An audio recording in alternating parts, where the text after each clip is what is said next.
მოგესალმებით, ეს არის გადაცემა მილენიალი, მე კი ნუგრი შოშიაშვილი გახლავართ. რამოდენიმე დღის წინ დაიხურა ტელეკომპანია მთავარი, ასევე მოხდა ესე იგი ჩხრეკა ანუკა ჟორჟოლიანთან და რაზე ვისაუბრებთ? რა თქმა უნდა ვისაუბრებთ რომის იმპერიაზე და რესპუბლიკაზე. ყველა საინტერესებს ეს საკითხი. სიამოვნებაში დღეს ჩვენ ვისაუბრებთ არა მიმდინარე პოლიტიკაზე, არამედ ისტორიაზე. ვაგრძელებთ ჩვენ ისტორიაზე საუბარს. ჩვენი სტუმარი არის ისტორიკოსი ბაჩო შურღაია და ვისაუბრებთ პირველ რიგში იმაზე, რაზეც დგას ჩვენი და არა მარტო ჩვენი თითქმის ყველასი, რამდენიმე შეიძლება ცივილიზაცია ცოტა გამონაკლისი იყოს, პოლიტიკური სისტემა. რესპუბლიკანიზმის იდეა ზოგადად ეს არის ერთ-ერთი უძველესი იდეა ანტიკურობაში, თუკი ძველ საბერძნეთში იყო დემოკრატია, დემოსი, რომში ცოტა სხვანაირად წარმოიქმნა ეს პოლიტიკური სისტემა, ჩამოყალიბდა რესპუბლიკა და ამ რესპუბლიკას ჰქონდა საკუთარი რაღაცა შინაარსი, საკუთარი რაღაც საფუძვლები და მოგვიანებით შუა საუკუნეების შემდეგ რენესანსში აქტიურად დაიწყეს განხილვა როგორ უნდა ჩამოყალიბებულიყო ახალი დემოკრატიული სისტემა, ახალი რესპუბლიკური სისტემა და სულ მაგალითი იყო რომი. სხვათა შორის იყო უამრავი ცდელობა შუა საუკუნეებში, რომ რაღაცნაირად რომის ალტერნატივა შეექმნათ. რასაც არ ქმნიდნენ, მაინც საბოლოოდ რომი გამოდიოდა. მოკლედ დავიწყოთ რომზე საუბარი. რომი ჩამოყალიბდა მონარქიად. რომი ჩამოყალიბდა მონარქიად. ჩვენ ვიცით, რომ ის საკმაოდ ჭიდროდ იყო დაკავშირებული ეტრუსკულ სახელმწიფოებთან, სხვადასხვა მითოლოგიის მიხედვით, მაგალითად ენეიდას მიხედვით, რომაელები იყვნენ ტროელების შთამომავლები, რომლებიც მოვიდნენ ესე იგი იტალიის ტერიტორიაზე, აპენინების ნახევარკუნძულზე და იქ დახვდათ ადგილობრივი მტრული ძალები, აქ აღწერილია ეს მთელი პროცესი, მათ დაიმკვიდრეს თავი. ჩვენ ვიცით, რომ რომის ერთ-ერთი მტერი იყო ასევე მონარქიის პერიოდში ჩრდილოეთში მცხოვრები გალები, რომელიც იტალიის ჩრდილოეთში ცხოვრობდნენ, მაგრამ რომაელებმა რა ქნეს? რომაელებმა ქნეს ის, რომ ერთი მხრივ მოახდინეს ეტრუსკული კულტურის ინტეგრაცია, მეორე მხრივ გალების მთელი რიგი სამხედრო ტექნოლოგიების მიიღეს, მაგალითად ჯაჭვის პერანგი იქნებოდა თუ კიდე სხვა რამ და შექმნეს რაღაცნაირად უნიკალური სისტემა. მაგრამ ძველი წელთაღრიცხვის 509 წელს იცვლება რეალობა და რომში აძევებენ უკანასკნელ მეფეს ტარკვინიუს ამაღს და რომი ყალიბდება რესპუბლიკად. ზოგადად მიჩნეულია, რომ რესპუბლიკის ხანა არის იყოფა სამ პერიოდად, ადრეული პერიოდი, შუა და გვიანი პერიოდი. სამივე ეპოქაში რესპუბლიკის ფორმები მეტნაკლებად იცვლება. ამიტომ მოდი დავიწყოთ ჯერ თავიდან, როდესაც რომი ჯერ არ არის დიდი სახელმწიფო, როდესაც რომი არის პატარა ქალაქ სახელმწიფო, აი ამ პერიოდში რა იყო რესპუბლიკა? როგორც შენ აღნიშნე, რესპუბლიკის ცვლილებაც დროში მიმდინარეობს და მუდმივად ცვლადია და ეს ბოლო ფორმა, ეს ჩვენ როგორც ვიცით, თავისი 12 ტრიბუნით, კონსულებით, სენატით, ეს უკვე უფრო მოგვიანო პერიოდის არის და ყველაფერი იწყება მეფეების გადაგდებით, თუმცა აქვე აღსანიშნავია და ჩავვრთოთ ესეც, რომ მეფეების ისტორია რომაელების იგივეა, როგორც ჩვენთან ფარნავაზის ისტორია, რაღაცა ის უფრო მითოლოგიზირებულია, ზუსტად არავინ არ იცის ეს მეფეები მართლა არსებობდნენ თუ არ არსებობდნენ, არსებობს ეს ჩანაწერები, რომლებიც მოგვიანო ხანისა, იგივე ახლა შენ ვერგილიუსი აღწერდა ის გვიანი პერიოდი, აგვისტუსის პერიოდია და მანამდე ძალიან დიდი დროა გასული და ამ 700 წლით ადრეულ პერიოდსაც ესენი როგორც რაღაცა მითოსურ ნაწილად აღიქვამდნენ, ხო? და ზუსტი ჩანაწერები, მაგალითად აი ერთ-ერთი დამადასტურებელი იმისი, რომ მეფეები მართლა არსებობდნენ რომში არის ის, რომ კაპიტოლიუმთან ნანგრევებში აღმოჩენილია ეს ძველი წარწერა ქვა, სადაც უბრალოდ წერია რექს. მეფე. და შესაბამისად ჩათვალეს, რომ აი რახან ესეთი ქვა არსებობს, ესეთი წარწერით, ალბათ მართლა არსებობდა აქ მეფეები. თუმცა ერთი რაღაცა არის გამონაკლისის სახით, რომ აი, როდის ამბობენ დაარსდა რომი, ხო, მე-2 საუკუნის შუახანებში 509 წლამდე იყო მეფობა და იყო რამდენიმე მეფე. და ძალიან ცოტა მეფეა აი ამ დიდი პერიოდისთვის. ანუ რეალურად წესით უფრო მეტი მეფე უნდა ყოფილიყო. ან იყო კი ეს მეფობა, იყვნენ კი ეს ნამდვილად მეფეები, ან იქნება ეს უბრალოდ იყო ტომის ბელადები, ან ადამიანთა გარკვეული კატეგორია, რომლებიც ცხოვრობს აი ამ 7 მთაზე, გორაკზე და უბრალოდ რაღაცა კლანური სისტემა აქვს ჩამოყალიბებული. ამ პერიოდში აღწერილი ომებიც ეს ომებია, თუ აი ეს პატარა კლანების, პატარა თავდასხმები თავის ირგვლივ არსებულ სხვადასხვა დასახლებებზე და რაღაცა კლანებს შორის ომები უფრო, ვიდრე რაღაცა დიდი რაღაცა მონარქიის მიერ წარმოწყებული საომარი კამპანია, რომელიმე ქალაქ სახელმწიფოს წინააღმდეგ, თუნდაც ეტრუსკების. იგივე რომელების ისტორიაში კარგად ჩანს ისიც აი მეფეების სახელებში, რომ რამდენიმე მეფე ეტრუსკიც კი იყო. ხო. ეტრუსკი მეფეები ხალდათ, ხო? ყოველ შემთხვევაში უკანასკნელი მეფეები ეტრუსკი იყო. ხო, ეტრუსკი იყო. და იგივე მათი მითოლოგიაც. ანუ არის ენეადა, ენეასი, რომელიც ესეც მოგვიანო პერიოდშია შექმნილი, არის რომულუსის და რემუსის თემა, ხო? თუმცა აი ამ რომულუსთან და რემუსთანაც საინტერესო მოსაზრება არსებობს, რომ ეს ძმების ქიშპი, რომელიც საბოლოოდ დასრულდა იმით, რომ რომულუსმა რემუსი მოკლა, ამით ამართლებდნენ რომში არსებულ სამოქალაქო ომებს. რომ აი რა, იცით რა, რომ ჩვენ რომაელებს ეს სამოქალაქო ომის ეს აწყისები ჯერ კიდე ჩვენი ქალაქის დაარსებიდან მოგვდგამს. ანუ ჯერ კიდე ორმა ძმამ ერთმანეთის წინააღმდეგ იბრძოლა, ასე რომ დღესაც კი როცა ეს სამოქალაქო ომი ხდება, სულას დროს, იულიუსის დროს, აგვისტუსის დროს, ეს ჩვეულებრივი მოვლენაა და ეს გასაკითხი არ არის რა. ამაზე დგას რომი, ამით დაიწყო რომი და კიდე ერთ-ერთი იყო მაგალითად აი რომაელების აჯანყებები. არსებობს რამდენიმე გამოსვლა რომაელი ხალხის ამ პლეიფსის იგივე პატრიცების წინააღმდეგ, ან მეფეების წინააღმდეგ, რომელიც პირდაპირ დაკავშირებულია გაუპატიურებებთან. უკანასკნელი მეფის გაძევებას დაკავშირებულია იმასთან, რომ უკანასკნელი მეფის შვილმა გააუპატიურა ერთ-ერთი რომაელი პატრიციის ცოლი, ქალიშვილი და ამის გამო მას აუჯანყდნენ და ტარკვინიუსი და მისი მთელი ოჯახი გაყარეს. ტარკვინიუსს ჰქონდა მცდელობა, რომ რომი დაებრუნებინა, მაგრამ ეს ვერ შეძლო. ასევე აი მაგალითად იგივე რომულუსთანაც არის ხო ეს ცნობილი საბინების გაუპატიურება, როგორ მოიყვანეს საბინები და როგორ გააუპატიურეს. და თვითონ რომის დაარსებაც და რომის შექმნა როგორც სახელმწიფოც აი დღემდე არ არსებობს ზუსტად დანამდვილებით არ შეგვიძლია იმის თქმა, ეს რომაელები იყვნენ რაღაცა ეთნიკური ჯგუფი, რომელიმე კონკრეტული ეთნიკური ჯგუფი იყო, რაღაცა იდენტობის მატარებლები იყვნენ, თუ ეს იყო კონგლომერატი, იმიტომ რომ რომული პლუტარქესთან წავიკითხოთ რომულუსის ისტორიას, იქ პირდაპირ ჩანს, ხო, რა არის რომი?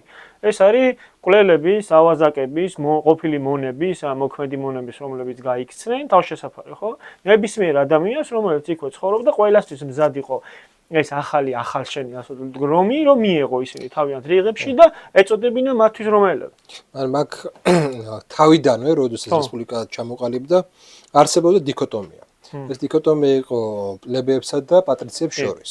ნუ სკოლის სახელმძღვანელოებშიც და მოგვიანებით უნივერსიტეტშიც ჩვენ ესე გვასწავლეს რომ პატრიციები იყვნენ ისინი ვინც თავდაპირველად ცხოვრობდნენ და პლებეები იყვნენ ის გადმოსახლებული. ზირთადად რომის რესპუბლიკა შეიქმნა როგორც პასუხი ამ ორ სოციალურ ფენაშორის ურთიერთობისთვის იყო დაპირისპირება, იყო ეს პერიოდიც არის, არ ვიცი, ლეგენდა შეიძლება იყოს, როდესაც გაფიცვები იყო და პლებეებმა დატოვეს ქალაქი. ეს ძალიან საინტერესო მოვლენაა, ხო? პირველი გაფიცვა ეს. ხო, პირველი გაფიცვა მასობრივად დატოვეს და აღმოჩნდა ქალაქი პრაქტიკულად დაცარიელი აღმოჩნდა. პლებსისგან ივსებოდა ჯარი, პლებსისგან ივსებოდა გადასახადები და შესაბამისად ადამიანები, რომლებიც ძირითად სამუშაო ძალას წარმოადგენდნენ რომში და სამხედრო ძალას, მიდიოდნენ ქალაქიდან გადიოდნენ, რის გამოც ეს პატრიციები მარტო რჩებოდნენ და ამათ ეხვეწებოდნენ დაბრუნდით. და გაჩნდა ინსტიტუტი, ესე რა ქვია, სახალხო ტრიბუნების ინსტიტუტი, რომლის ფუნქცია იყო ის, რომ ვეტო დაედო სენატის არამედ გადაწყვეტილებისთვის, არამედ განხილვისთვისაც კი და ეს პრობლემა ეს მე გრანხუსება გადავალ გრანხუსებზე ძალიან ისე აქტიურად გამოიყენეს. მაგრამ აი ამ პროცესში ძალიან კარგად ჩანს ერთი რაღაცა, რომ ეს რესპუბლიკა, რასაც ჩვენ უწოდებთ ადრინდელ რესპუბლიკას, ყალიბდება აი სოციალურ დაპირისპირებების ლოგიკაზე. ეს არ არის ის რომ რაღაცა ყველა საყოველთაო დემოკრატია გვინდა რომ ყველა თანასწორი იყოს. არა. პირიქით ეს არის რაღაცა ბრძოლის შედეგი, თუ იმ რესპუბლიკაში რამე კარს დავინახო, ესაც იყო ბრძოლის შედეგი, რომლითაც რაღაცა აი ბალანსი ხდება რა, რომ არც ერთმა ძალამ არ მოახდინოს მეორეს რაღაცნაირად დაჩაგვრა. ხო, სხვათა შორის ეს დაპირისპირება დაკავშირებულია არა მხოლოდ სახალხო ტრიბუნებთან, არამედ კონსულებთან. ანუ კონსულები თავიდან ეს ორი კონსული აუცილებლად უნდა ყოფილიყო პატრიცი და შემდგომ უკვე ნენელა დაიწყო ის, რომ აი ერთი კონსული შეიძლება იყოს პლებსიდან, მეორე პატრიცი და საბოლოოდ უკვე ორივე შეიძლება და პლებსიდან წამოსულიყო, გამხდარიყო კონსული.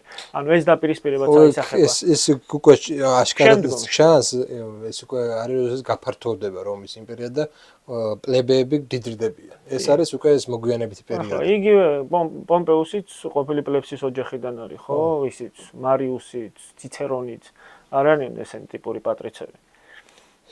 და აქ არის მოდი ჯერ ვთქვათ, ეს იყო სისტემა, სადაც სენატი არსებობდა, სადაც არსებობდა ორი კონსული, სამხედრო მხედართმთავარი და ლოგიკა იყო შემდეგი, რომ არსებობდა ასევე ინსტიტუტი საგანგებო სიტუაციებში, დიქტატორის ინსტიტუტი და ასევე არსებობს სახალხო კრება. სახალხო კრება. და აი ეს თავი მნიშვნელობა, სახალხო კრების მიერ მიღებული კანონი არის სავალდებულო შესასრულებელი, სენატის ეს არის რეკომენდირებული ხასიათის.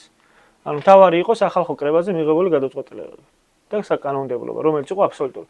და ამითგან შეგვიძლია ვთქვათ, რომ თვითონ ეს რომის რესპუბლიკა შესაბამისად ეს არ არის არც დემოკრატია, არც დიქტატურა, არც ოლიგარქია, არამედ ყველაფერი ერთად. ხო, ეს რესპუბლიკანიზმი ეს არის. ხო. და სწორედ ამიტომ ცოტა მოგვიანებით, როდესაც საუბარი იქნება მაგალითად ფედერალისტებთან არის ეგ ჩანს ამერიკელ მოზრონეებში, როდესაც ისინი იწყებენ რაღაც ამერიკულ სახელმწიფო ინსტიტუტების შექმნას, იქ თავიდანვე უარყოფილი იყო ათენური დემოკრატიის პრინციპი, იქ იყო საუბარი, რომ ეს უმრავლესობის მართლობა ცუდია და აღებული იყო აი რომაული აი ამ რესპუბლიკანიზმიდან რაღაც იდეები, ხა ძალიან დაკოპირებული არ იყო, მაგრამ კიდევ ერთი მნიშვნელოვანი რამ, რაც რომში არის, ესა სამართლის გაგება, რაც აქამდე რაღაცა პროტოსამართალი კი იყო, მაგრამ აი ესეთი სახე, სამართლის სახე, სწორედ აი რესპუბლიკის დროს ჩამოყალიბდა, რაც ნიშნავს, რომ უკვე წერილობით არსებობდა რაღაც კანონები, რომელსაც და სამართლის სივრცე არსებობდა, რომელიც მთლიანად ესე იგი რაღაცნაირად ხელშეუხებელი და საკრალური იყო, მაგრამ ერთი მომენტია, მას ჰქონდა კიდე რაღაც რელიგიური შინაარსებიც. ხო. რაც მოგვიანებით არ აქვს რელიგიური შინაარსებიც. საბოლოო ჯამში პატრიციებს, როდესაც კარგავენ ისინი ძველი პატრიციები თავის გავლენებს, რჩებათ მაინც ერთი პრივილეგია. ეს იყო უმაღლესი ქურუმის და უმაღლესი სასულიერო პირების პრივილეგია, რაც პლებებმა ვერ მოიპოვეს ბოლომდე, ყოველ შემთხვევაში რესპუბლიკის ბოლო წლებამდე ვერ მოიპოვეს. თუმცა როგორ არის აქ კიდე იცი, ანუ ეს დაპირისპირება არ დამთავრებულა პატრიცებსა და პლებს შორის მიღწეული შეთანხმებით. ანუ შეიძლება სრული პარიტეტი დამყარდა, ყველაფერი მიიღო, მაგრამ დაპირისპირება გრძელდება. მაგალითად, პლებსსა და პატრიცებს შორის დაპირისპირება მერე ჩაანაცვლა მოქალაქეებსა და არამოქალაქეებს შორის დაპირისპირება.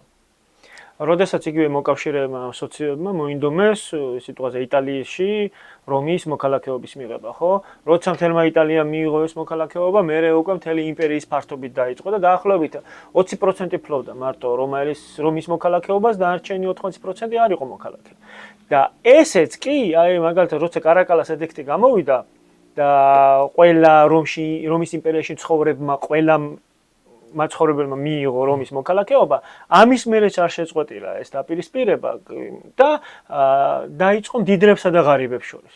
დაახლოებით 300,000 მდიდარი ცხოვრობდა ამ 60 მილიონიან ქვეყანაში და ეს 300,000 იყო ელიტა, დანარჩენი ქვედაფენა და მერე ამათ შორის გაგრძელდა ეს დაპირისპირება. ანუ დაპირისპირება ორ სხვადასხვა ფენას შორის მუდმივად გრძელდება. ის იქნება ეს პატრიცი პლებსი, მოქალაქე, არამოქალაქე, მდიდარი ღარიბი. ყოველთვის ხდება, რაც არ უნდა გათანაბრება მოხდეს, რაც არ უნდა უფლებები მოიპოვონ, მაინც მიმდინარეობს ეს პროცესი. მაგრამ ამას როგორ აბალანსებდა, ეგაც საინტერესოა. ამას აბალანსებდა რომის რესპუბლიკა კრებების სიმრავლით. ანუ იყო მაგალითად კურიების კრება, იყო ტრიბუნების კრება და ასე შემდეგ, ანუ რამდენიმე კრება იყო. და ამით რა ხდებოდა, რომ გარკვეულწილად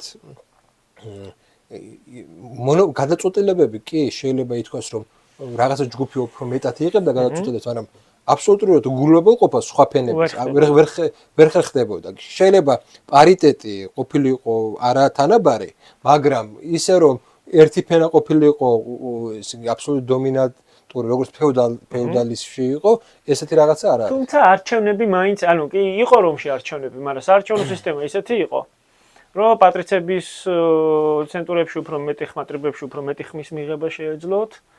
პატრიცებს კონსულობის შემთხვევაში და ანუ რეალურად აი ამ პატრიცების მხედრების მან ხო მოდი ასე ვთქვა სამი ფენაც არსებობს ხო პატრიცები პლებსები და მხედრები პატრიცებს ეკრძალებათ ვაჭრობა ძირითადად აი ამ მიწათმფლობელობით იმაზე არის მათი შემოსავალი მხედრები არიან რომლებსაც შემოსავალი ვაჭრობითაც შეუძლიათ კონდეს და პლებსი აი ეს პირეს პატრიცები და მხედრები არიან ყველაზე მდიდრები აი მაგალითად კრასუსი ყველაზე მდიდარი რომის ისტორიაში ვინც ყოფილა რესპუბლიკის პერიოდში იყო მხედრებიდან ხო და ამათ აქვთ იმდენი ისეთი საარჩევნო სისტემა, რომ პატრიცებსა და მხედრებს შეუძლიათ რეალურად აირჩიონ კონსულები. ანუ ის დაბილთა ხმები აღარ აწყვეტს არაფერს. თუმცა ეს ყოველთვის მიმდინარეობს ეს საარჩევნო პროცესი და ყოველთვის ესეთი აქტიურია და ჩართულობაა პლებსის მხრიდანაც, ხო? თუმცა ეს ნაწილი მაინც არის, ანუ საარჩევნო სისტემა ისეთი, რომ მაინც ამ ორზე არის მორგებული. ხა თითქოს ეს რაღაც მხრივ იმეორებს რაღაც პოლისიურ სისტემას. მაგრამ უკვე როდესაც ძველი წელთაღრიცხვის მესამე საუკუნეში რომი იწყებს დაპყრობით პროცესს, როდესაც იტალიის ჯერ ცენტრალური იტალიას და შემდეგ უკვე სამხრეთ იტალიას საბოლოოდ დაიპყრობს და გაერთიანებს იტალიას, ამ გაერთიანების პროცესში ის მარტო უხეში ძალით არ იპყრობს, ის ესე იგი ანიჭებს თელ რიგ უფლებებს გარკვეულ ქალაქებს და რასთავარია საინტერესოა ამ პროცესში არის ის რომ ამ ქალაქებს რჩებათ კრების უფლება, ანუ შიდა ავტონომიური კრების უფლება და მათ ეძლევათ წარმომადგენლობის უფლება თვითონ ქალაქ რომში. ანუ რომაელების გაფართოება პირდაპირ მნიშვნელობით არ უნდა გავიგოთ როგორც სხვა ტერიტორიების ოკუპაცია. და რომის მიერ სხვა ქალაქ სახელმწიფოებში, ამ ქალაქებში, რომელიც იტალიის ტერიტორიაზე არსებობდა, იქ რომაული ადმინისტრაციის შესვლა. ანუ რომის ადმინისტრაცია ფაქტობრივად არსად არ შედიოდა. პირიქით, უტოვებდნენ ადგილობრივ თვითმმართველობას. ერთადერთი ვალდებულება, რაც ჰქონდათ, ეს იყო ჯარში მოკავშირეების როლში წასვლა, როცა რომს ომი ჰქონდა. ეს იყო ერთადერთი ვალდებულება. ეს ეგრეთ კლიენტ სახელმწიფოების როლი ჰქონდათ რა. და ესე ნელ-ნელა ხდება ამათი ინტეგრაცია, იმიტომ რომ ომში ერთად წასვლა, ერთ სამხედრო კამპანიაში მონაწილეობა აი ამ ადამიანებს აახლოებდა, ხო? იქ ნადავლის განაწილება ხდებოდა, რაღაცა სამხედრო ბანაკში ერთად ყოფნა უფრო ამტკიცებდა ამ კავშირებს, ხდება მერე რომანიზაცია ამ ხალხის, ხო? იგივე ეტრუსკების, ქვემოთ საბინების და სხვების და რაც უკვე ერთიან უფრო მყარ ერთობას ქმნის, რომელიც დამყარებულია ურთიერთ კავშირზე და ურთიერთ დახმარებაზე, რომ რომის სჭირდება ეს ხალხი იმიტომ რომ მთელი ეს ადამიანური რესურსი ამათგანაც მოდის და მათაც სჭირდებათ რომი, იმიტომ რომ მათთან ერთად ომობენ და არანაირი უფლება, პოლიტიკური უფლება მათ წართმეული არ აქვთ. ანუ თვითმმართველობა ისევ ადგილობრივია, ხელს არავინ არ კიდევს, თვითონ მართავენ თავიანთ თავს და პრობლემა არ აქვთ არაფერში. ეს ძალიან საინტერესო მოდელია იმის ასახსნელი თუ როგორ მოახერხა რომმა განვითარება და გაფართოება და კიდე ერთი. ანუ ჩვენ ყოველთვის ვსაუბრობთ ხოლმე რომის დაპყრობებზე, როგორი ეს ბრუტალური ძალაა, ხო? რომელიც მიდის ეგერ იულიუს კეისარმა გალების 3 მილიონი გალიაში, ნახე 1 მილიონი ამოხოცა, 1 მილიონი მონაწა მოიყვანა, ხო? ან იქით პუნიკურ ომებში რაც წაკეთებდნენ, კართაგენი დაანგრიეს, კორინთი დაანგრიეს, მაგრამ უნდა გავითვალისწინოთ ის რომ ეს არის სამყარო, სადაც ყველა ესეთია. ანუ არ არსებობს ეს რაღაცა ლიბერალური ძალა, რომელიც პაციფისტურია და არ ომობს და შვიდობაში ცხოვრობს. ეს არის რაღაცა მტაცებრივი სამყარო, სადაც ყველა ომობს და ეს ნორმალური მიღებული ფორმა იყო. ეს იყო პრინციპში რომის დაცვისთვის და რაღაცა ბუნებრივი საზღვრის შექმნისთვის იყო ეგ შექმნილი და მისი წესრიგი შექონდათ.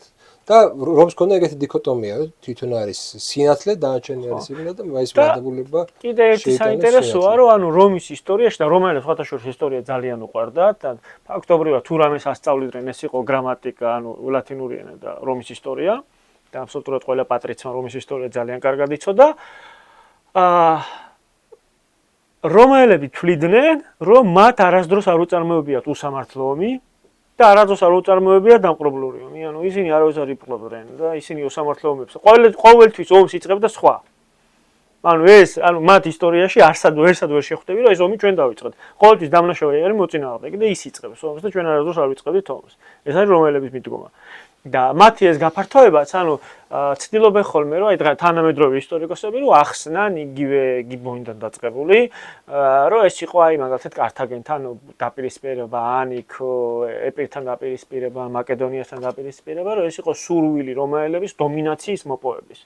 რომ ჰეგემონი უნდა და რომ ყოფილიყო ჯერ იტალიაში, მერე სამხრეთ იტალიაში, ხმელთაშუა. ესეთ რაღაც არ არსებობს. ეს ფენომენი მაშინ და ესეთი აზროვნება, რომ აი ჩვენ დომინაცია უნდა მოვიპოვოთ, იმიტომ რომ რუკაც კი არ ქონდათ რეალურად. ხმელთაშუა ზღვა როგორი იყო, სადრა იყო, ეგესაც კი არ იცოდნენ. თუმეტეს შეუძლებელია ხო ესეთი სივრცითი წარმოდგენა რო არ გაქვს სამყაროზე, იქ რაღაცა ჰეგემონიაზე და დომინაციაზე იფიქრო და იმაზე რომ აი კართაგენი ამხელა და კართაგენი პუნიკურმა ომებმა აჩვენა ის რომ პუნიკური ომების ერთი ვიდეო მაქვს, არ გამიგრძელებია მე ის. მაგრამ გაჩვენა რომ რომის მოქმედება იყო მოთხოვნაზე. ესენიელების მოთხოვნაზე დაიწყეს იმ მოთხოვნას რომ რომის ფარველობაში შესულიყვნენ და მაშინ ესენია იყო პრაქტიკულად ორ ცეცხლს შორის კართაგენელებსა და სირაკუზელებს შორის და მათ დახმარებას ხოლოს. იგივე როგორც მეორე მათთვის ეს იყო ძალიან ისეთი მათ ომი კი არ დაიწყეს, მათ არამედ დახმარება ლეგიტიმური ის განახორციელეს. იგივე იყო იქ მეორე პუნიკური ომი საგუნტუზე თავდასხმით დაიწყო, ხო? რომის მოკავშირე ჰანიბალი და ამის გამო რომი ჩაერთო იქ ომში. ერთ-ერთი მაგალითად აი ეს რომის მშვიდობის ყოფილობის ერთ-ერთი მაგალითიც არის, როდესაც სირიის სელევკიდების სამეფოს ანტიოქოს უნდოდა, რომელიც რომში იყო გაზრდილი, ასე ვთქვათ, ეგვიპტის წინააღმდეგ ომი, ეგვიპტელებმა სთხოვეს დახმარება რომაელებს. რომაელებმა გააგზავნეს თავიანთი წარმომადგენლები, სენატორები და ამ სენატორმა მოსთხოვა ანტიოქოს რომ არ შეუტიო რა.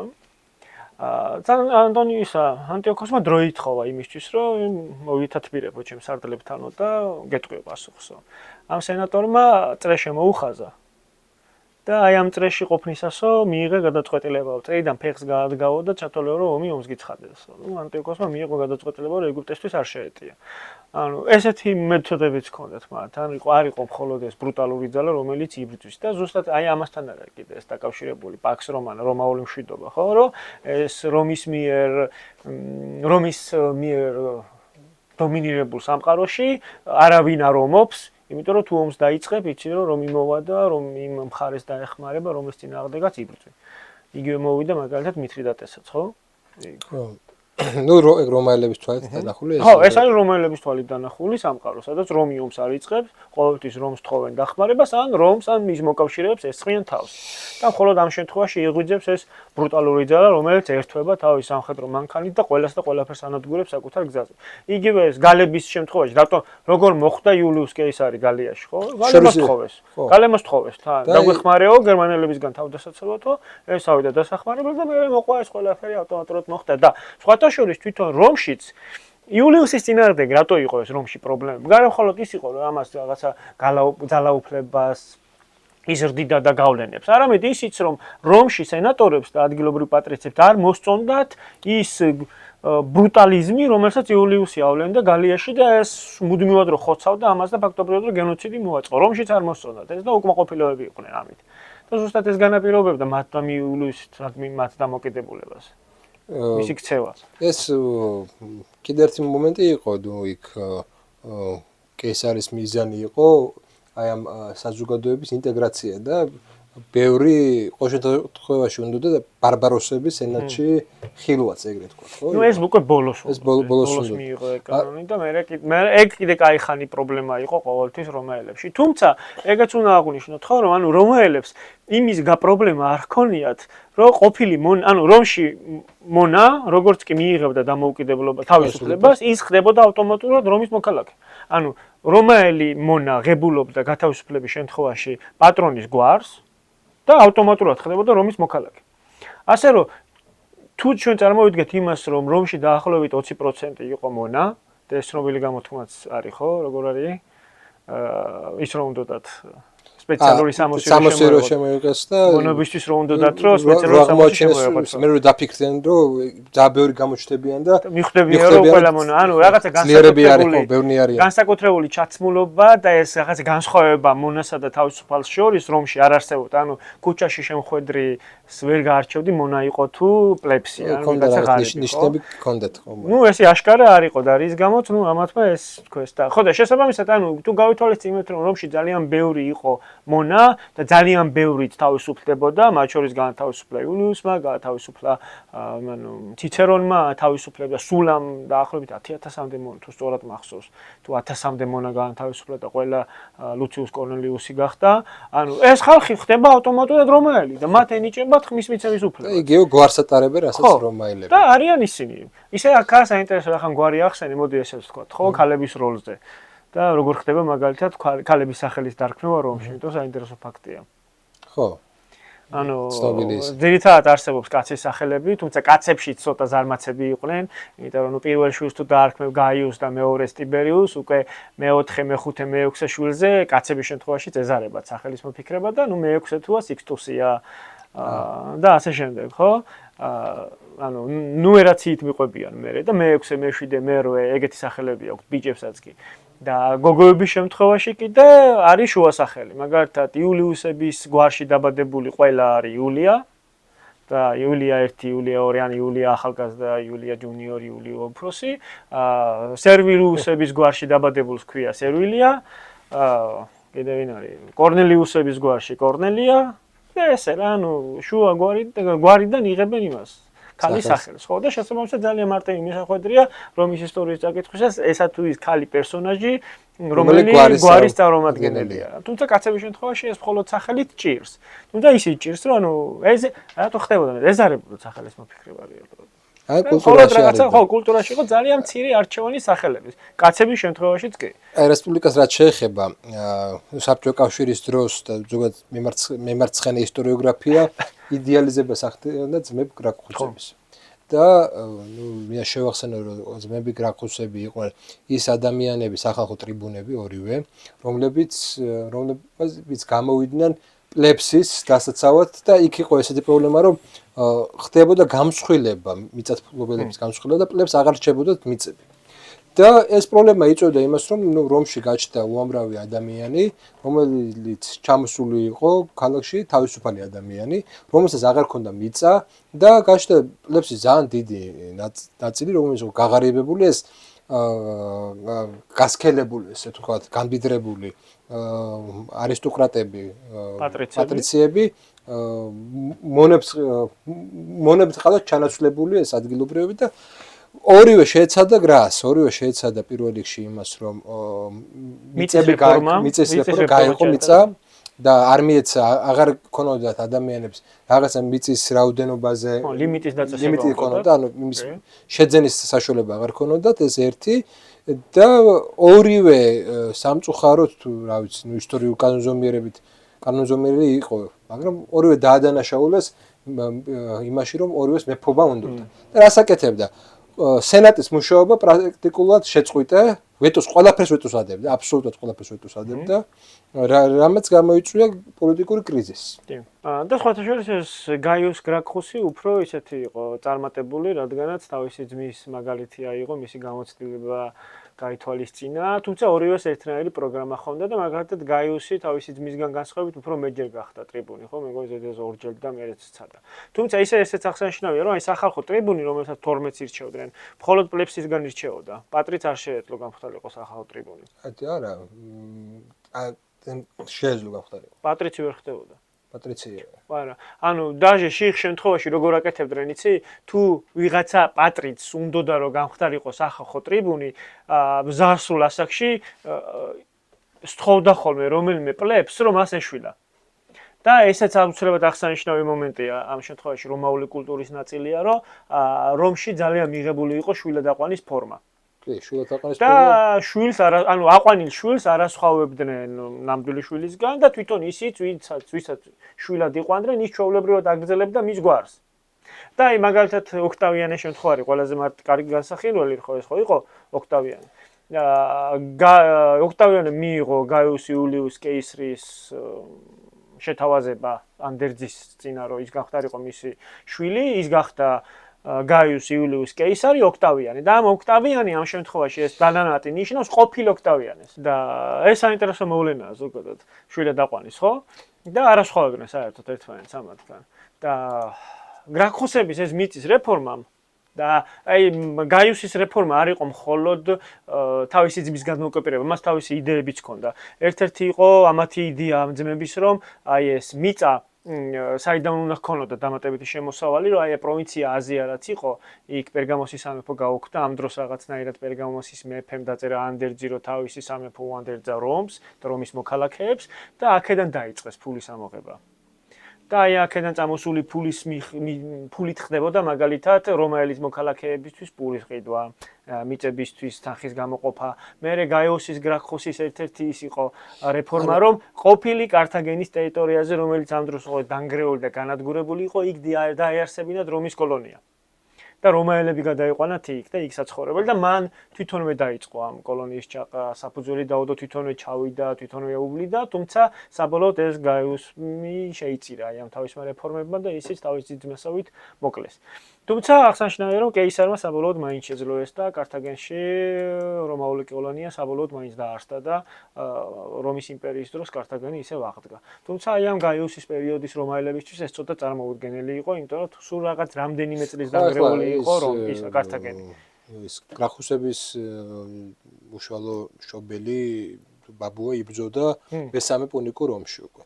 და ეს შესაბამისად ეგ ცოცხალი ის იყო რა. ხო, ცოცხალ ისტორიულ მეხსიერებაში ჯერ კიდე არსებობდა კართაგენელები როგორც რომის ნომერი პირველი მტრები. ეს პრობლემა იყო. სხვადასხვა მე რასაც ვაკვირდები რომის ზოგადად კრიზისები იყო ის რომ მას არ შეეძლო რაღაც ძიმე პერიოდში აი რაღაცნაირად სოციალური სამართლიანობის იდეა მაშინ ეგრე არ იყო, მაგრამ ყოველ შემთხვევაში ოლიგარქიული ხდებოდა რა თქმა უნდა.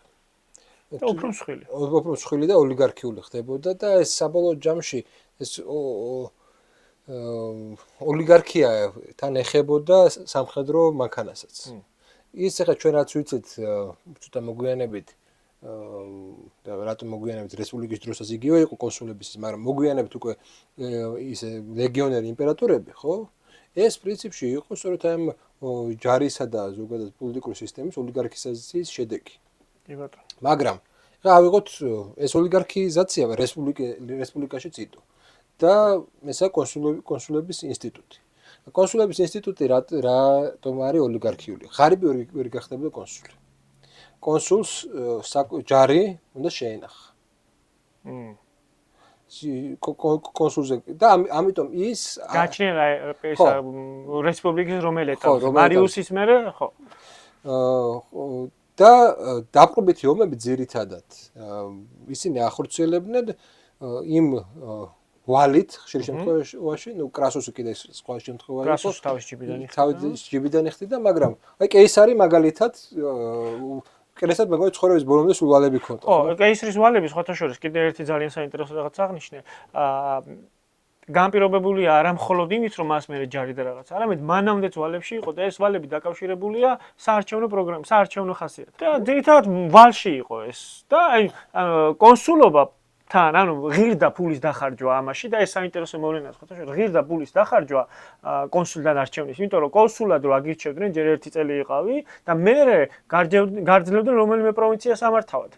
ამ პროვინციაში წასულ კიდე შეეძლო რასაც დაეპყრობ. არა, ეგ ჯერ პროვინციას გაძლევდა, იქ შეგეძლო მერე შენ დაპყრობები გეწარმოებინა, ან პროვინცია გემართა. და ამ პროვინციის მართვაში აკეთებდნენ ძალიან დიდ ფულს და ამ ფულს ხაპავდნენ და ამით ცდილობდნენ რომ ამოიღოთ ის არჩევნებში დახარჯული თანხა. ხედრებს და ძირითადად ეს ძველ არისტოკრატიას ესე ვთქვათ რა. ფულიან, ვაჭრებს, ვაჭართა ფენას. არისტოკრატიას პრინციპმა და ეს ვალის პრინციპმა ჯარი ხა როგორი იყო რომ თავდაპირველად თვითონ უნდა ცენზების მიხედვით ადრეულ პერიოდში რომაული ლეგიონი ძირითადად იყო ცენზებით სკონებრივი ცენზებით დაყოფილი, ყველაზე მდიდრებს, ყველაზე კარგად ეკიპირებულები იყვნენ, ყველაზე ღარიბები ის დამხმარე ჯარის ფუნქცია ჰქონდათ ან წინ რო იყვნენ შვილდოსნები და დროტი ქართულად როგორ აღარ მახსოვს, მაგრამ ნუ სატყორცნიშვები ისროდნენ და დოლათიც არათანაბრად ნაწილდებოდა. მოგვიანებით უკვე განსაკუთრებით და ეგ მუშაობდა რაღაც პერიოდში, როდესაც ესე იგი მსხვილი მიწათმოქმედები ჯერ არ იყვნენ ისე. როდესაც გამსხვილდა ეს მიწათმოქმედები, ანუ ჩვენ უკვე საუბრობთ გრახუსის შემდეგ პერიოდზე, აუცილებელი გახდა ჯარში სხვა ლოგიკის შემოტანა. და ეგ სხვა ლოგიკის შემოტანა ქმნის უკვე დაპყრობით ომების გაძლიერებას და ეს სხვა ლოგიკა რა არის? ჯერ ეს პროფესიული ჯარი და ეს პროფესიული ჯარის მთავარი ის იყო, ფუძემდებელი არის მარიუსი. მარიუსაც რატო დასჭირდა ეს პროფესიული ჯარი? მარიუსი, მოდი ესე ვთქვათ, რომ ის იყო პლებისი და ოჯახიდან წარჩინებული პლებსი ოჯახიდან წამოსული ადამიანი, რომელსაც უნდა პოლიტიკური ცვლილება რესპუბლიკაში. ანუ ეს ტერმინიც უნდა აღვნიშნოთ, ანუ მარიუსის ნაირებს, რომლებიც იყვნენ ოჯახში პირველები, ვინც აი ამ სენატორულ თანამდებობას მიაღწიეს, ეგეთებს ეძახდნენ ჰომონოვუსებს. ჰომონოვუსი იყო, ახალი ადამიანი. ახალი რუსები, ახალი ქართველები. ახალი ადამიანი იყო მარიუსი და ეს მარიუსის აღზევება ემთხვევა რა პერიოდს? ეს არის იუგურტას ომები. ეს აფრიკაში კართაგენის განადგურების შემდგომ ეს პროტექტორ ანუ კლიენტ სახელმწიფოები არის, ხო? მაგ შორის ლიბია და იმის მეფე არის იუგურტა, რომელთანაც დაპირისპირება აქვს რომაელებს და იუგურტას ომების დროს ვერ ახერხებს რომი მის დამარცხებას. ჯერთ იმიტომ რომ სამხედრო მანქანა რასაკვირველია რომის ძლიერია, მაგრამ ამ უდაბნოში მაინც განსხვავებული ომია საჭირო, თუმცა იუგურტა ახერხებს იმასაც რომ აქვს ძალიან დიდი ფული, ძალიან დიდი რაოდენობით ფული და აი ამ ვალებში ჩახშობილ რომაელებს გთამავს და მისი ერთ-ერთი ცნობილი გამონათქვამიც არის რომ რომის დატოვების მერე რომ როგორ იყო რომი არის ეს ქალაქი რომელიც ელოდება მყიდველს რომ გაიყიდოს. ანუ თუ ფული გაქვს რომში ყველაფრის გაკეთება შეიძლება. და მოკლედ ლობიზმის სისტემა რომში ძალიან კარგად მოქმედებს. იმის მიუხედავად სენატმა მიიღო გადაწყვეტილება ომების არ ხორციელდებოდა ეს ომები, იმიტომ რომ ის გრთამავდა ესე იგი სენატორებს, ესე ვთქვათ და ეგ სხვათა შორის ამერიკული ლობიზმის ნაწილია. როდესაც ყიდულობ მაგ ლობიზმს და ისინი აღარ ახორციელებენ იმ გეოპოლიტიკურ ამოცანებს, ეს ავღანეთში რაც მოხდა ძალიან ბევრი მაგალითი არსებობს იქითაც. აღმოსავლეთში როცა ეს ჯერ კიდევ არსებობს ელინისტური სახელმწიფოები, ორი ელინისტური სახელი არ მახსოვს სამწუხაროდ, მაგრამ ორი ელინისტური სახელმწიფოს წარმომადგენელია რომში ჩასული, ერთმანეთს უპირისპირდებიან და ერთი ნაწილი რომაელების სენატორების ერთ ნაწილს მოისყიდის, მეორე ნაწილს და მიდის იქ ბრძოლა ინტერესებისთვის და გავლენებისთვის. და საბოლოოდ ერთი ნაწილი მოიგებს რასაკვირველია და რომი იმას ლობიზმების ომია. ასევე ვალის ნაწილი როგორ გავლენას ახდენს? აი ციცერონის დაწინაურება და ციცერონის წინ წამოწევა როგორც ფიგურის დაკავშირებულია კატილინა შეთქმულებასთან. კატილინა ვინ იყო? კატილინა იყო გაღარიბებული ანუ ვალებში ჩავარდნილი პატრიცი, რომელიც სულას ერთ-ერთი წარმატებული მხედართავარი იყო და სულასთან ერთად პროსკრიფციების დროს ამაზე მეცვილი იყო ძალიან დიდი ფული იშოვა. მერე გაუთავდა ეს ფული, მერე დაიწყო არჩევნებში მონაწილეობა, კონსულის არჩევნებში, რათა კონსულობის მერე პერიოდში ფული ისევ ამოეღო, მათ შორის ერთ-ერთი არჩევნები ციცერონთანაც წააგო.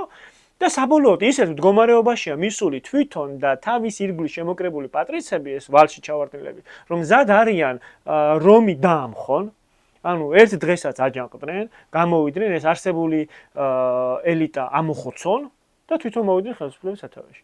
ანუ მთელი ეს პატრიცული ნაწილი აი ეს ვალში ჩავარდნის ამაზეც კი არის წამსვლელი. და ციცერონის ერთ-ერთი ყველაზე დიდი საქმე რომელიც მას კი როდესაც ჩაუდგენია იყო აი ამ კატილიანის შეთქმულების გამჟღავნება. და გამოამჟღავნა რაღაცა კავშირები და ეს ჩავარდა ეს შეთქმულება. თორე ამაზე წამსვლელიც კი იყო აი არჩევნების გამო ვალში ჩავარდნილი რომაელი არისტოკრატი. ეს კორუფციული სისტემა, კორუფცია ძალიან ის იყო, ლობიზმად იყო ქცეული რეალურად. მაგრამ აი მერე უკვე მოდი ისე ვთქვათ, ერთი ის რომ ეს мотиваციას აძლევდა ვალი დაპყრობით ომებზე, მარიუსის შემდეგ ლეგიონერები ხდებიან ისე პროფესიული ჯარი. ხო, ანუ რას ვამბობდით, იუგურტას წინააღმდეგ ბრძოლებში, აი ამ ნებაყოფლობითი ვინც არის ეს დაკომპლექტურულმა ჯარმა ვერ გაამართლა და ამიტომაც მარიუსმა დაიწყო რეფორმის ჩატარება. ეს იყო რომ მას უფლება მისცეს, რომ ნებისმიერი ადამიანი წაეყვანა მიუხედავად მისი ქონებრივი მდგომარეობისა. ამიტომაც მარიუსმა დაიწყო ჯარში წაყვანა პროლეტარებისაც. ანუ პროლეტარი რეალურად ვინ არის? ლუკონელი, რომელსაც ხოლოს საკუთარი შვილი ყავს, ხო? მეტი არაფერი ქონება რო არ გააჩნია. პლეპსი ხა პროლეტარი. პლეპსი არა, პლეპსი კიდე ფენებად იყოფა და ზოგიერთს აქვს პლეპსი. პლეპსი ის ნაწილი, რომელსაც ეს არის ყველაზე დაბალი ფენა, რომელსაც ფული არ აქვს და ცენზშიც ვერ მონაწილეობს. ანუ თავისუფალი მოქალაქეა, ოღონდ ცენზში არ არის და ომში ვერ მონაწილეობს. ამან შეცვალა დამოკიდებულება ჯარისადმი, თუ კი აქამდე ჯარის მხედართაურის მიმართ. თუ კი აქამდე მაგალითად აი ჯარისკაცი ერთგული იყო რესპუბლიკის, აი იმის მიუხედავად რომ აი ძალიან ბევრი წყარო არის, წერილი არის, როდესაც ლეგიონერები, ესე იგი, წერენ უკმაყოფილებას საკუთარ მხედართმთავარს.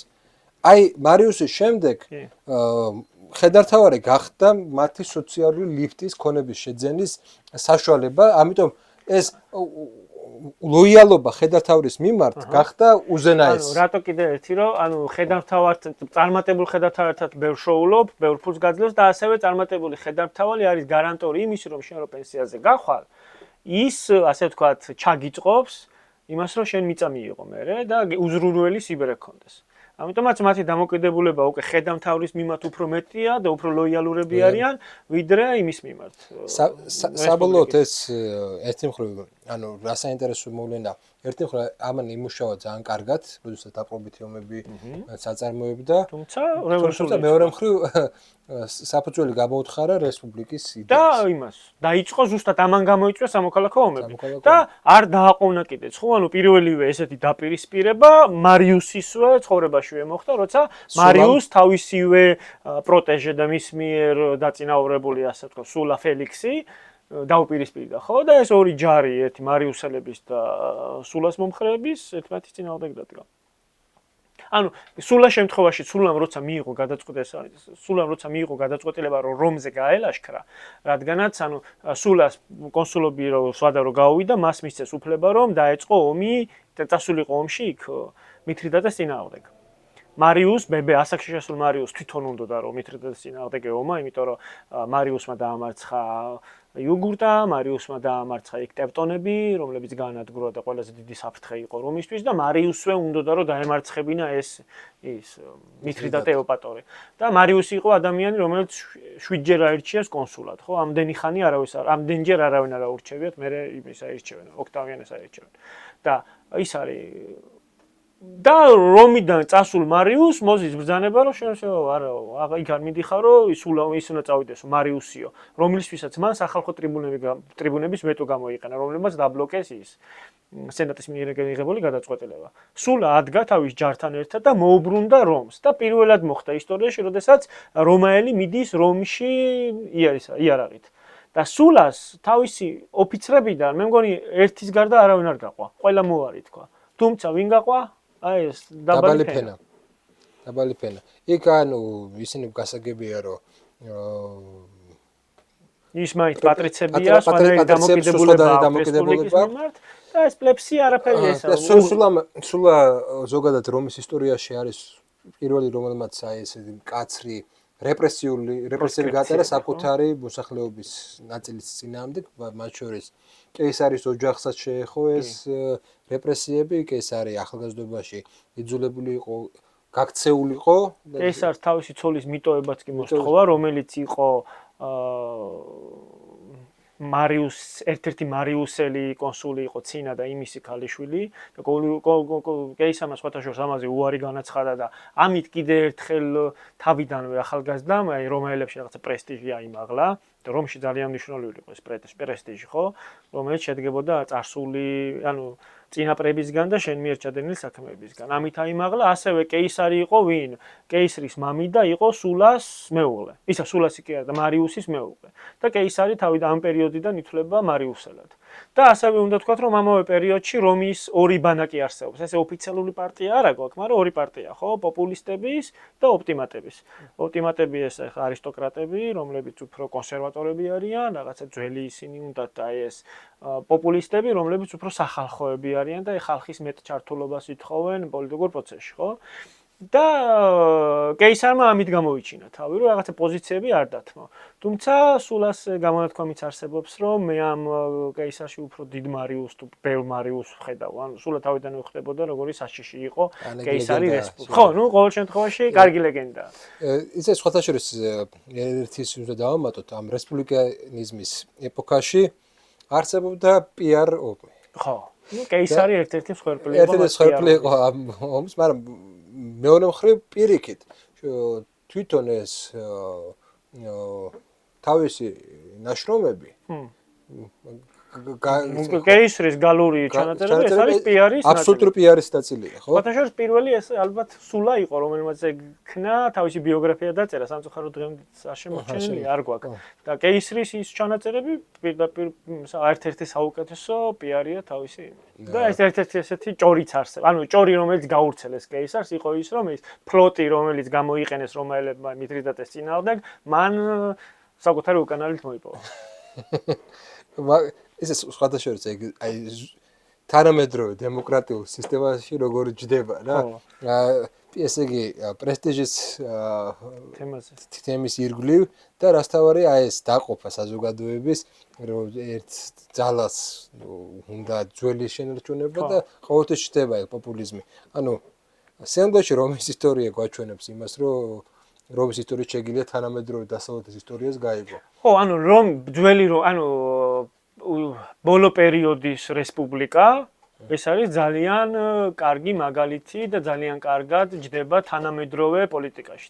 ანუ ის პოლიტიკური თამაშები რაც მაშინ არსებობდა, ის პოლიტიკური დაპირისპირებები, ის მეთოდები, მათ შორის რაც ვახსენეთ ლობიზმი, ვალში ჩავარდნა, საარჩევნო კამპანიები, ეს პური დასანახაობა, გლადიატორების ბრძოლები იქნებოდა ეს თუ ის ცირკი, ანუ ცირკი ისევ და ისევ ეტლების. აი გლადიატორებთან დაკავშირებით აი ძალიან კარგი პარალელია დღევანდელ ამერიკაში ტრამპი დანა ვაითი ეს მასკი, აი როგორ მიდის ტრამპი, როგორ შედის აი ამ UFC-ზე და როგორ ესწრება ამ ბრძოლას. ეს ძალიან აი ისეთია, ხო? განსხვავება იმპერატორსა, რომ იმპერატორი ან ეს რომელი კონსული, რომელიც ესწრება აი ამ გლადიატორთა თამაშს და ამ შემთხვევაში ტრამპს შორის. ხო, ანუ რაღაცა ეს პრესტიჟის ნიშანი ისევ არის შემოსული, ხო, ამ სახით. როგორც გლადიატორ, თანამედროვე გლადიატორთა თამაში. და მოდი ესე იგი მივედით უკვე სულა შემდეგ პერიოდამდე, სულა შემდეგ გარკვეულწილად ბალანსდება ისევ რაღაც რესპუბლიკურ სულამ შემოიღო, მოდი ესე ვთქვათ, რაღაცა ახალიბირული კანონები მიიღო, ხო, რაღაცა ზღვარი დააწესა, მაგალითად, არ შეიძლებოდა კონსული ეგრევე გამختارიყო, 10 წელი უნდა გასულიყო. სასენატორო თანამდებობებზე ვერ მოხვიდოდი 35 წელი თუ არ გიქნებოდა შესრულებული. ანუ ყველა რაღაცა ზღვარები დააწესა, კვოტები, სად რამდენი როგორ შეზღუდვა ტრიბუნების ძალაუფლება. და მერე უკვე მთელი დაპირისპირება ოპტიმატებსა და პოპულისტებს შორის არის ზუსტად აი ამ ტრიბუნის ძალაუფლების აღდგენაზე. და ერთ-ერთი, ვინც აი ამ ტრიბუნის ძალაუფლების აღდგენას ცდილობს, არის პომპეუსი. რომელიც საკუთარ თავს, ანუ რომელსაც უნდა რომ მიმართონ როგორც პომპეუს მაგნუსი, პომპეუს დიდი, თუმცა მის ერთ-ერთი მეცახელი იყო ყასაბი. რადგანაც ის იყო ადამიანი, რომელიც ესე სულას სამოქალაქო ომის დროს პატრიცებს სასტიკად უსწორდებოდა. ესე პომპეუსი იყო დიდარი პლებური ოჯახიდან, გალური ფესვებით. გალური ფესვებით, მისი ძირითადი, ესე იგი, ცენტრი, ესე ვთქვათ, სინდისის ცენტრი იყო ესპანეთში. შემდგომ ესპანეთში მამამისი ჩრდილოეთ იტალიაში იყო ერთ-ერთი კონსულიც იყო და პომპეუსმაც აი ამ სულას დაპირისპირების დროს თავად შეძლო 2 ლეგიონი შეკრება. ესეც ერთ-ერთი თვითონ ახალგაზრდამ და რაც კი წარმატებები მოიპოვა, აი არც ერთ აი ამ თანამდებობებზე, სახელმწიფო თანამდებობებზე არ უყოფილა. და ამ პერიოდში იწყება ძალიან საინტერესო მოვლენა, რომისთვის დამახასიათებელი იყო მონათა აჯანყებები, ეს არ იყო რაღაცა სიახლე. იქ ჩვენ ვიცით, რომ სიცილიაში რამოდენიმეჯერ მოხდა და მონება საერთოდ სამეფო შექმნეს, რომელებაც სიცილია ეს იყო რაღაცა დიდი ციხე, კუნძულოვანი ციხე, სადაც უმონები იყო. ხო, მე თქვათ ეგას, რატომ იმიტომ სიცილია იყო ერთ-ერთი ხორბლის ერთ-ერთი ცენტრი იყო ძველ სამყაროში, ეგვიპტე და სიცილია. ეგვიპტეს ვეძახით ბეღელს, მაგრამ ეგვიპტემდე სიცილიდან ხდებოდა რომის მომარაგება. და სიცილია იყო დიდი პრობლემა. და ამიტომ მონების რაოდენობა საკმაოდ ბევრი იყო იქ. და ბუნებრივი ციხეა, ხო? ბევრი სერიალიც იყო. ვერცად ვერ გარბიხარ. ხო, ბუნებრივი ციხეა, კონძულოვანი სისტემაა და ისინი ქმნიდნენ რამდენიმე აჯანყების შედეგად, ну, იმიტომაც იყო სპარტაკიც მან გარბოდა. აი, სპარტაკის აჯანყების პერიოდში არის ესეთი მნიშვნელოვანი მოვლენა, რომ არავის არ უნდა მისი ჩახშობა, ყველა ელოდება ერთმანეთს და ამ დროს გამოდის მდიდარი ადამიანი კრასუსი, რომელიც ქმნის ლეგიონს თავისი ხარჯებით და იწყებს, ესე იგი, სპარტაკთან ბრძოლას. საბოლოო ჯამში იმის მიუხედავად რომ სპარტაკთან ეგ ბრძოლა საბოლოოდ მაინც კრასუსმა მიიყარა, ბოლო წელიწადში პომპეუსის გამოჩნდება და ისე სპარტაკის აჯანყებაზე ერთ-ერთი საინტერესო მომენტი ისაა, რომ სპარტაკის აჯანყებაში ჩვენ ძირითადად სწავლობთ ხოლმე, რომ და საყოველთაოდ ცნობილია, რომ ძირითადად მონაწილეობდნენ გლადიატორები, მონები, მაგრამ არსად არ არის ნახსენები ის რომაელი ვეტერანები თავისუფალი ვეტერანები, რომლებიც მათ ხარეს აიბრძოდნენ. და როგორც ვიცი, სულასგან რეპრესირებული ადამიანები. და ანუ სპარტაკის შემთხვევაში კიდე ერთ-ერთი მნიშვნელოვანი ის არის და კრასუსთან მიმართებაში, რომ აი დათვლილი არის კრასუსის ქონება. და დღევანდელი ვალუტით რო ავიღოთ, დაახლოებით 7-8 მილიარდი დოლარის ქონების პატრონი იყო მაშინდელი კრასუსი. და ძალიან დიდი რაოდენობით ფული იყო. რამდენიმე ათეული ლეგიონი შეკრება შეეძლო მარწო თავად მას. მან შექმნა ჯარი, პომპეუს ხავდა ჯარი, ну მათ შორის დაპირისპირების შანსიც იყო, მაგრამ სენატი სპარტაკის აჯანყების შემდეგ იღებს ესეთ გადაწყვეტილებას. ეგრეთ წოდებული ტრიუმვირატის გადაწყვეტილებას, რომ ეს ტრიუმვირატები ყველა შორს უნდა ყოფილიყო რომიდან. ხო. და სხვა ტერიტორიაზე საკუთარი ძალაუფლება უნდა ჰქონოდათ. მათ შორის ყველაზე სუსტად მიიჩნეოდა რა თქმა უნდა კეისარი, რომელზეც არ ჰქონდა ისეთი პოლიტიკური გავლენები და არც ფული, რაც სახელი, ანუ ომიც არ ჰქონდა მოგებული. რაც პომპეუს ან რაც კრასუს და ის რაღაცა ესეთი საშუალო რგოლი იყო სენატის ხელში. რომელიც გადაიქცა სენატის დამარხველად, ეგრეთ ვთქვათ. ისე სხვათა შორის რახან ეგ მეთოდი ახსენეს ძალთა დაშორიშორების. მოდი ისიც ვთქვათ, რომ ანუ რომაელებს ეს ტრადიციაში ჰქონდათ. ანუ ნებისმიერი ადამიანი, აი მაგალითად აფრიკის სიპიონ აფრიკელზეც არის, ხო? ანუ როდესაც ეს პრესტიჟი რომაელის ძალიან მაღლა ავიდოდა, ის უკვე სახიფათოდ მიიჩნეოდა და ძალიან ხშირ შემთხვევაში რესპუბლიკისთვის, ძალიან ხშირ შემთხვევაში მისი ამ პოლიტიკიდან გაგდება ხდებოდა, საერთოდ რომიდან გაგდება. და ხდებოდა ამათი რომიდან გაგდება რა და ესეც ერთ-ერთი მეთოდი გამოიყენეს ამ შემთხვევაში თან ერთის მხრივ ეს არის ამ ტრიუმვირატების მიერ რაღაც ფარული მოლაპარაკებების შედეგად გადანაწილება, მეორეს მხრივ ერთადერთი გამოსავალი იმ კრიზისიდან, რომელიც ამ დროს რომის მმართველობის სისტემაშია შექმნილი, აი ამ კორუფციაში ჩაძირული სენატი, რომელიც ვერ მართავს რეალურად რომის იმპერიას, უკვე იმპერია, ხო, ანუ რა ტერიტორიები შედის ამ დროს რომში. ჩრდილოეთ აფრიკის პროვინცია, ესპანეთი, ფაქტობრივად, ჩრდილოეთ იტალია და ციზალპური გალია ჯერ არ არის ბოლომდე, მაგრამ არის, იქ საბერძნეთი, მაკედონია, პერგამონის სამეფო და მცირე აზიის ეს სახელმწიფოები, რომლებიც კლიენტ სახელმწიფოებია, ოფიციალურად არ აქვს ოკუპირებული, მაგრამ რომის ვასალური სახელმწიფოებია, ასე ვთქვათ. ეს არის ძალიან დიდი ტერიტორია, რომელსაც მართავს ვინ? აი ამ ქალაქ რომში არჩეული მემკვიდრეობით პრინციპით მოსული სენატი და არჩეული ორი კონსული. რაც პრობლემაა. იმიტომ რომ ეს არ ასახავს ზიანად ამ სივრცეს, ხო? ამიტომ იწყება კრიზისი. კი ბატონო. რესპუბლიკის კრიზისი. ჩვენ აუცილებლად შევეხებით რომის ისტორიას.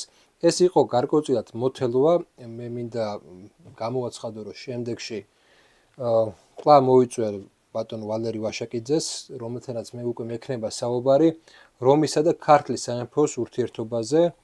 მე მინდოდა სანამდე მივიდოდი ქართლსა და რომს შორის ურთიერთობაზე, უბრალოდ გველაპარაკა რომზე, როგორი პოლიტიკური სისტემა იყო რომი, როგორ შემოდის ის სხვა სახელმწიფოებში და ვისთან უწევდათ ქართველებს ურთიერთობა. ამიტომ აი ამ ციკლში, რაც დავიწყე ისტორიასთან მიმართებაში, რაც დავიწყე, ხო? აუცილებელია არა მარტო საქართველოს ისტორიის კონტექსტიდან დანახვა, არამედ სხვა ისტორიის კონტექსტიდანაც დანახვა. ჩვენ აუცილებლად, ესე იგი, გავაგრძელებთ ისტორიაზე საუბარს და ყოველთვის სოფლიო ისტორიის გარკვეულ პერიოდის ან გარკვეული სახელმწიფოს განხილვას შემდეგ მოყვება საქართველოს ისტორიის განხილვა და მასთან ურთიერთობა.